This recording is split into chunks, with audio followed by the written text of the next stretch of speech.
guys, Sarah here from Yarn Lab Canada, and today's Wednesday, July 15th, day 12 of the Tour de Fleece. And once again, I'm spinning with Team Canada, and I'm also spinning as part of the rookies team since this is my first year partaking in the Tour de Fleece. In fact, it's my first year spinning altogether, so let's take a look at what I'm working on today. So, taking a look at what I got on my bobbin already today, you can see that I'm spinning a black, thicker than usual single that's tweeded with some bright pinks, greens, yellows, blues, and purples, and a little bit of white as well. So today I'm going to talk about the type of fiber that I'm spinning here, and then tomorrow I'm going to show you the technique that I use for creating this tweed look. So let's take a look at the fiber I'm spinning. So let's take a look at the fiber that I'm spinning. And as you can see, I've got a whole bunch of it. This is roving that came from Custom Woolen Mills in Carstairs, Alberta. That's just about 30 to 40 minutes north of here along Highway 2 on your way up towards Edmonton. The type of fiber in this roving is the Black Welsh Mountain. This is a down type sheep, and unlike many other sheep breeds, this is a breed that's truly black and not brown. It does come across a little bit brown in the blended roving because the tips can bleach out in the sun on these sheep, as with any other black sheep that's not being coated. So the tips might bleach out a little bit to a reddish color, but unlike many other sheep breeds, this has been bred for generations to create a true black wool.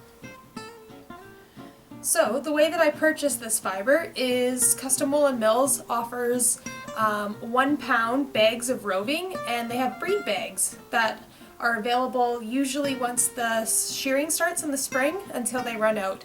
So I was looking for breed bags in February when I first started spinning, and they didn't have any available, but if you go on their website right now, they should still have a lot. I picked up this particular pound of fiber when I was at Olds Fiberfest. They had a booth there. So, a few things to talk about my experience thus far spinning with this Black Welsh Mountain roving. First of all, it is a down type wool, and as a result, it's a wool that's coming off of what are typically originally considered meat breeds. So they haven't necessarily been selected the way that a wool breed would be for a low micron count or long staple. And that's definitely evident in the fiber itself. If you look up information on this breed of sheep, and I use the Spinner's Book of Fleece, this is a book by Beth Smith, you'll find some good information and a lovely photo of a gorgeous Black Welsh mountain sheep. In this book, she's taken each of the breeds that she looks at and spun fibers and knitted or wove swatches from those fibers, and then discussed sort of the handle that she got on the wool from spinning it. And some of the information that she talks about with the Black Welsh Mountain sheep is the micron count and the staple length. So like I said, it's evident in this roving that you're dealing with shorter staples. So mine, when you pull up fibers, you're lucky if you get 2.5 inches. And it definitely feels coarser, which would be indicative of a larger or higher micron count. And although I don't know the micron on my particular fiber, the breed standard is somewhere in the sort of mid-30s, so it would be definitely a coarser fiber. The other thing that I found with my Black Welsh Mountain is that you have some kemp. And what kemp is, you know, sheep produce wool, and a lot of the meat breeds typically, because they haven't been selected for being a wool sheep, will also produce hairs or guard hairs. In sheep, those hairs are called kemp. And so as I'm spinning, you get these pieces of a coarser hair that will break very easily and fall out of the wool as you're spinning it. Because the fiber prep that I'm using is coming off of my hand cards, you're not able to sort out the shorter kemp pieces. And because the staple length is so short on this fiber, we're looking at, you know, maybe two inches, it's not a good fiber to choose combing on. It's just a bit too sharp. You end up losing almost half of your fiber if you combed it. But it has been working great as far as carding goes, and it has been spinning really nicely from roll legs, and I'll zoom in a bit to show you that. But because it's got this Kemp in it, because this fiber does have some veg matter, and I will say all of the 1 pound bags of fiber that I've purchased from Custom Woolen Mills have had vegetable matter in them. So it's kind of a compromise. The price on fiber from Custom Woolen Mills is awesome. I only paid $18 for a pound of this roving. And sometimes if you're in a shop or you're looking online, you might see prices of, you know, between $7 to $10 for 100 grams. So $18 for a pound is by far a great price. But you make up for that by having veg matter. So I'll hold it up to the camera and you can see the kind of veg matter in here maybe that I'm talking about, where you're getting like whole little pieces of grass, and I just pulled out a little piece here. So as I'm spinning, I have to be on the lookout for making sure that I'm pulling out any bits of veg matter that I get. And then in addition, all of those small pieces of Kemp and all of the second cuts in the fiber just shed down onto my laps. And it's itchy, and it gets through your clothes. So this is definitely spinning that you need to kind of follow up with a shower, because I was spinning last night and I was spinning again this morning, and it gets on your clothes and it makes you itch like crazy. However, the spun yarn doesn't feel as itchy because I think you are getting a lot of that veg out, you are getting a lot of the shortcuts out as you're spinning. So I wouldn't recommend this breed for close to skin wear. And what I think I would like to see happen out of my great big pile of fiber here is enough for a sweater that you would wear over top of another layer. Apparently the down type breeds hold up great as far as sweaters go, so that's what I'm hoping, and we'll zoom in and we'll take a little look at the spinning. Alright, so I've got a couple of roll legs, and like I said, tomorrow in the video I'll show you how I prepare these roll legs that are going to make for kind of like a tweeded yarn. But I'm spinning from roll legs for my hand cards again, and I've already got one going. And like I said, it's a bit of a slower spinning process because there is quite a bit of veg matter in this roving. So you kind of have to stop every so often and make sure you're picking the veg matter out. If you don't want to get a final yarn that's, you know, crazy itchy and full of bits of grass. But that is the trade-off for you know, inexpensive fibers. So I highly recommend, especially if you're in Canada, the shipping's pretty good from the Custom Woolen Mills website to most locations in Canada. Highly recommend considering buying some fiber if you're a new spinner from them, just because I haven't seen very many places where you can get your hands on that quantity of fiber for $18.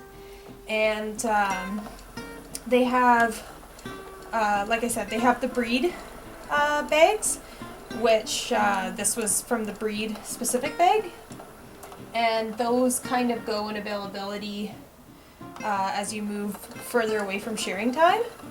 But when I did first get my spinning wheel back in February, what I ordered from them was just their regular white undyed roving, and it was still $18. It was Dorset. It spun really great.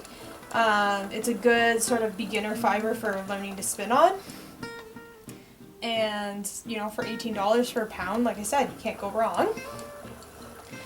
They also, in the breed specific fiber, have the option that you can pay $2 extra, so you can go up to like $20 a pound and get your hands on like a pound of merino. And, you know, it's a great price. So if you're willing to deal with fiber that is in carded form and not top, and so it, you know, top, the fibers are, you know, more silky, better aligned. So if you're willing to deal with fiber that is carded and not top, and fiber that is going to have veg matter in it, but not too much, then, you know, it's something that I would recommend, for sure. And just spinning off this roll egg and stopping every so often to pick out bits of vegetable matter. And I guess, you know, if I put a white sheet over my lap, then you would see all of the little bits of black hairs falling down on my lap. And with the crimp and the coarseness of the bits of black kemp hair that is falling out, you definitely wouldn't want to have that on your clothes afterwards, because it might look like, you know, unmentionable human hairs, if you will. And I just realized, I don't think I showed you my finished yarn from yesterday. So that was the using hand cards to create like an art bat style yarn. So I'm gonna put aside this spinning and show you that finished yarn. So here's the finished yarn from yesterday. I don't think I actually counted how many yards I got off of it. I think I just wound it up into a skein. I mean, I can just count the strands in the skein and multiply it out. But if you look, it came out absolutely just gorgeous, I think. It's, you know, a variety of colors, but with that sort of teals and blues overriding theme. And all the colors sort of throughout are just the hits of pink, the hits of purple, the hits of yellow. And again, if you haven't seen yesterday's video, this is probably a fiber or a yarn that is, I would guesstimate, in the maybe 20 to 30% silk, and then the rest is 50-50 between Dorset and Blueface Leicester. That I showed the dyeing process and the carding process for in my last video. Last two videos, actually. So just came out great. And that brings me up to 6 finished skeins as far as the tour goes. So with the rest of this 1 pound of Black Welsh Mountain, I am going to just keep spinning in this style. I might take some breaks as I fill up each bobbin and spin something else intermittent, but I do kind of want to get up to a sweater quantity of my own hand spun from this black yarn. I think it would make a really gorgeous sort of traditional sweater. And I do have some white Dorset, which I'm going to spin in a similar fashion to do some Fair Isle type patterning along the cuffs and along the waistband of the sweater that I'm envisioning with this fiber. So it might be a little bit boring around here, at least for the viewer, over the next couple days as I am spinning the same fiber over and over and over again. But to be honest, I was starting to run through my stash a little bit faster than anticipated, and so that means getting into large quantity bits of stash. So that's all I'm going to show you today, and tune in tomorrow to see how I use hand cards to create tweed style yarn with roving and some leftover ends.